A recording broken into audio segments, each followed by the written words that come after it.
حضرت عیسیٰ علیہ السلام یہودیوں کے ہاتھوں قتل نہیں ہوئے اور اللہ نے آپ کو زندہ آسمانوں پر اٹھا لیا. دجال ساری دنیا کا چکر لگا کر جب ملک شام جانے لگے گا تو اب اس وقت آسمان سے وہ جگہ بھی آج ہم دیکھ سکتے ہیں. آپ اسکرین پر جو یہ مینار دیکھ رہے ہیں یہ مشرقی مینارہ ہے. اس مینارے پر حضرت عیسیٰ علیہ السلام آسمان سے نزول فرمائیں گے.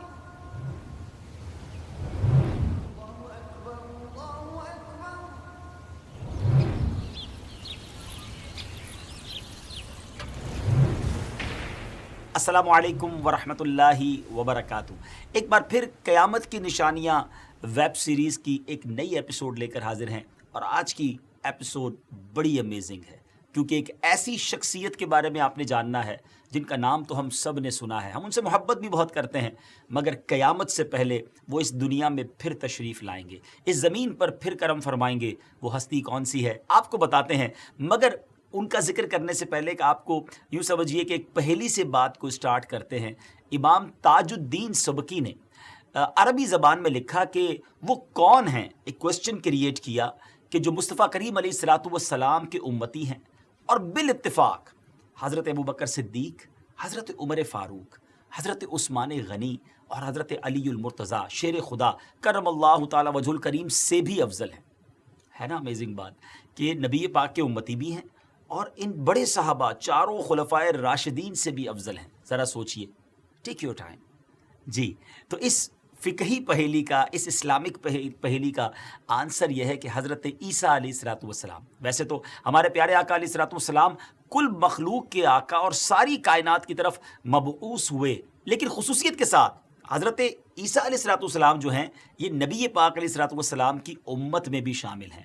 اور سبحان اللہ, اور آپ علیہ السلام قرب قیامت میں یعنی بیفور ڈے آف ججمنٹ پیارے آقا علیہ السلام کے امتی اور صحابی کی حیثیت سے اس دنیا میں تشریف لائیں گے, کیونکہ شب معراج حضرت عیسیٰ علیہ السلام کی ملاقات نبی پاک علیہ السلام سے ہوئی تھی, اس لیے وہ آپ صلی اللہ تعالی علیہ وسلم کے امتی ہونے کے ساتھ ساتھ صحابی بھی ہو گئے. اور سبحان اللہ افضل الصحابہ یعنی صحابہ میں سب سے افضل بھی ہیں. سبحان اللہ عز و جل. قیامت کی بڑی نشانیوں میں ایک اہم اور بڑی نشانی حضرت عیسیٰ علیہ السلام کا نزول بھی ہے. حضرت عیسیٰ علیہ السلام کا نزول ایک ایسے وقت میں ہوگا ناظرین جب مسلمان بہت پریشان ہوں گے, دجال کا فتنہ اپنے عروج پر ہوگا, قحط کا عالم ہوگا, دجال لوگوں کے ایمان سے کھیل رہا ہوگا. تو ایسے وقت میں حضرت عیسیٰ علیہ السلام کا نزول مسلمانوں کے لیے راحت و سکون کا اور بہت بڑی نعمت کا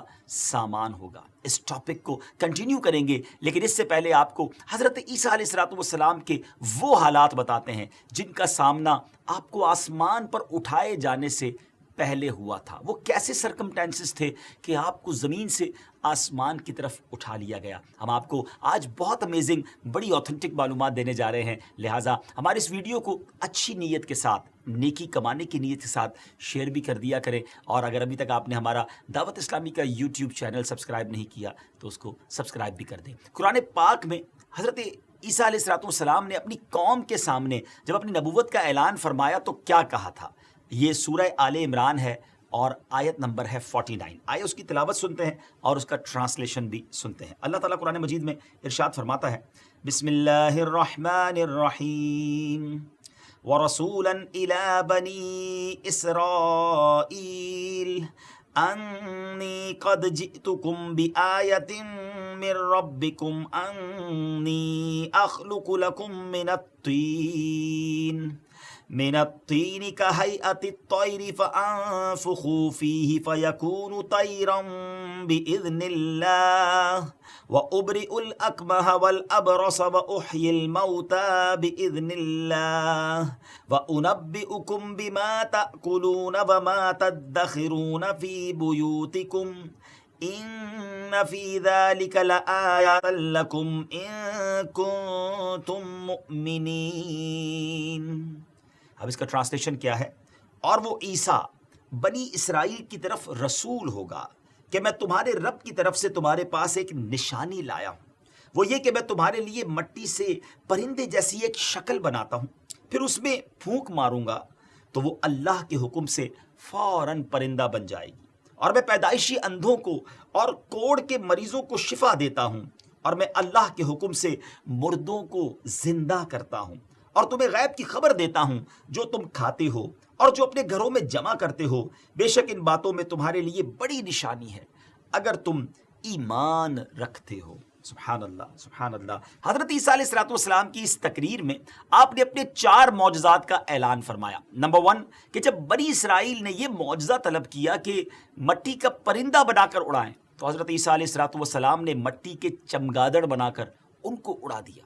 حضرت عیسیٰ علیہ الصلوۃ والسلام نے پرندوں میں سے چمگادڑ کو اس لیے منتخب فرمایا تھا کہ یہ پرندوں میں سب سے بڑھ کر مکمل اور عجیب و غریب پرندہ ہے، کیونکہ اس کے انسان کی طرح دانت بھی ہوتے ہیں اور یہ آدمی کی طرح ہنستا بھی ہے، اور یہ بغیر پر کے اپنے بازوؤں سے اڑتا ہے۔ یہ پرندہ جانوروں کی طرح، یعنی پرندوں کی طرح نہیں، جو زمین پر جانور ہوتے ہیں ان کی طرح یہ بچہ جنتا ہے، اور اس کے مینسز بھی، یعنی جو عورتوں کے معاملات، فیمیلز کے معاملات ہوتے ہیں، وہ بھی اس کے ساتھ ہوتے ہیں۔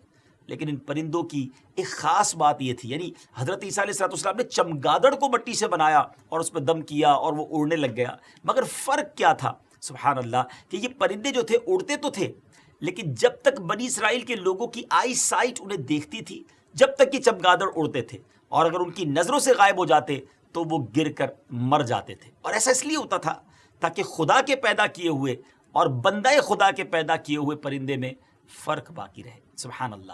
اچھا، پھر نمبر 2 آپ کا دوسرا معجزہ جو آپ نے اس قرآن پاک کی آیت میں بیان کیا کہ پیدائشی اندھوں کو، مادر زاد اندھے، یعنی جس کو بائی برتھ جو بلائنڈ ہوتے ہیں ان کو وہ شفا دیتے تھے۔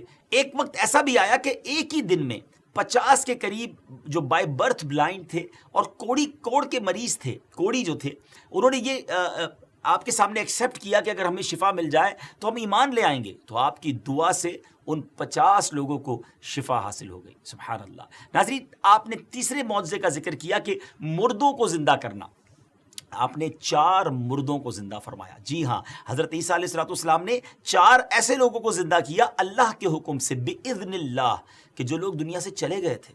نمبر 1 آذر نامی اپنے دوست کو، نمبر 2 ایک بڑھیا کے لڑکے کو، اور نمبر 3 ایک عشر وصول کرنے والے کی لڑکی کو، اور نمبر 4 حضرت سام بن نوح علیہ السلام کو۔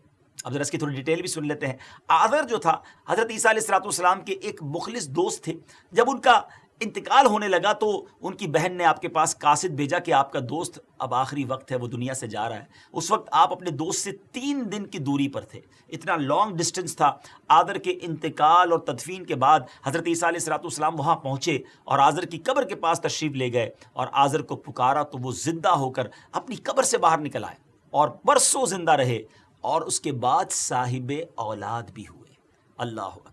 ایک اور شخص جس کو آپ نے زندہ کیا وہ ایک بڑھیا کا بیٹا تھا، وہ اس کا انتقال ہو گیا اور لوگ اس کا جنازہ اٹھا کر اس کو دفن کرنے کے لیے جا رہے تھے، تو مین وائل حضرت عیسیٰ علیہ السلام کا ادھر سے گزر ہوا تو وہ آپ کی دعا سے زندہ ہوا اور جنازے سے اٹھ بیٹھا، اور کپڑے پہن کر اپنے جنازے کی چارپائی اٹھاتے ہوئے اپنے گھر آ گئے اور مدتوں زندہ رہا، اور ناظرین اس کی بھی اولاد ہوئی۔ آپ شاید سوچ رہے ہوں گے کہ یہ واقعات کہاں لکھے ہیں اور کہاں سے بیان ہو رہے ہیں۔ تفاسیر قرآن اٹھائیے، اسی آیت کی تفسیر میں بڑے بڑے مفسرین قرآن نے احادیث کے ذریعے اور قرآن پاک کی تفسیر کے ذریعے جو صحابہ کرام نے بیان کی، یہ واقعات اس میں موجود ہیں۔ اب تیسرا وہ کون تھا؟ ایک عشر وصول کرنے والے کی لڑکی تھی، اس کا بھی انتقال ہو گیا۔ اس کی موت کے بعد، ایک دن بعد، اس کی موت کے آفٹر 1 ڈے، حضرت عیسیٰ علیہ السلام کی دعا سے وہ زندہ ہو گئی اور بہت دنوں تک زندہ رہی، اور اس کے بھی بعد میں کئی بچے ہوئے۔ جب ان تینوں مردوں کو آپ نے ان لوگوں کے سامنے زندہ فرما دیا تو بنی اسرائیل کے شریروں نے کہا کہ یہ تینوں در حقیقت مرے ہی نہیں تھے، چند دنوں ہی تو ہوئے تھے مرنے کو، بیسیکلی ان پر سکتہ طاری ہو گیا تھا اور وہ ہوش میں آ گیا، آپ نے دعا کر دی، لہٰذا اب آپ کسی ایسے پرانے مردے کو زندہ کر کے ہمیں دکھائیں جس کو بہت ٹائم ہو گیا ہو۔ تو آپ نے کیا کیا؟ حضرت سام بن نوح علیہ السلام، یہ حضرت نوح علیہ السلام کے صاحبزادے ہیں اور ان کو دنیا سے پردہ فرمائے ہوئے، وفات پائے ہوئے 4000 ایئرز کا ٹائم گزر چکا تھا۔ جی ہاں ناظرین، آفٹر 4000 ایئرز حضرت عیسیٰ علیہ السلام ان کی قبر پر گئے، ان لوگوں کو بھی ساتھ لے کر گئے، اور آپ نے اس کے بارے میں دعا کی، ان کی قبر پر جا کر دعا کی، اس میں اعظم پڑھا، تو فوراً ہی حضرت سام بن نوح علیہ السلام قبر سے زندہ ہو کر نکل آئے اور گھبراتے ہوئے پوچھا کہ کیا قیامت آ گئی ہے؟ پھر وہ حضرت عیسیٰ علیہ السلام پر ایمان لائے، پھر تھوڑی دیر بعد ان کا انتقال ہو گیا۔ آپ علیہ الصلوۃ والسلام کا چوتھا